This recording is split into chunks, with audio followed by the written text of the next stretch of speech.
এই যে দেখো, এটা হচ্ছে তারাপীঠের গেট, এখান দিয়ে আমরা ঢুকে পড়েছি। আর তোমরা জানো যে আমরা শেয়ারে অটোতে এসেছি, সেটা হচ্ছে পার হেড 40 টাকা করে নিয়েছে।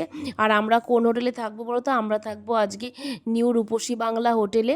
এদের হচ্ছে হোটেলটা দুটো আছে, একটা হচ্ছে ওল্ড রূপসী বাংলা আর একটা হচ্ছে নিউ।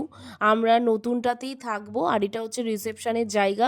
আর খুবই হোটেলটা না পরিষ্কার পরিচ্ছন্ন ছিল, মানে বলার মতন না, তোমার কোনো অসুবিধা হবে না। ওদের গাড়ি পার্কিংয়ের জায়গাও রয়েছে। আর একটা শুধু মাইনাস পয়েন্ট বলবো, সেটা হচ্ছে ওদের এখানে কোনো খাবারের ব্যবস্থা নেই।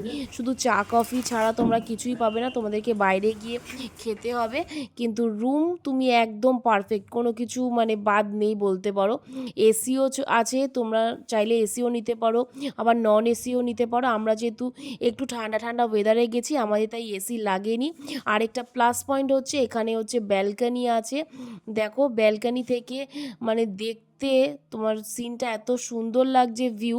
তোমাদেরকে একটু চলো ঘুরে দেখাই কেমন লাগছে। এই যে দেখো, সামনেই এখানে হচ্ছে মেন রোড, এখান দিয়ে টোটো অটো সব কিছুই যাচ্ছে, কোনো অসুবিধা নেই।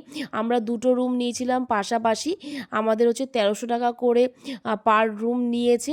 দুটো রুমই একদমই সেম ছিল, একটা মা বাবার থাকবে, আরেকটাতে আমরা দুজনে থাকবো। ক্যাবিনেট ছিল, হ্যাঙ্গার ছিল, ওরা জলও দিয়েছিল, সব কিছুই ছিল। আর হচ্ছে কি বলো তো, তোমার এখানেই হচ্ছে লিফটটা নেই, এটা আমি তোমাদেরকে বলেই দিচ্ছি আগে। আর এই যে চলো এবার দেখা হবে মন্দিরে বিকেলে।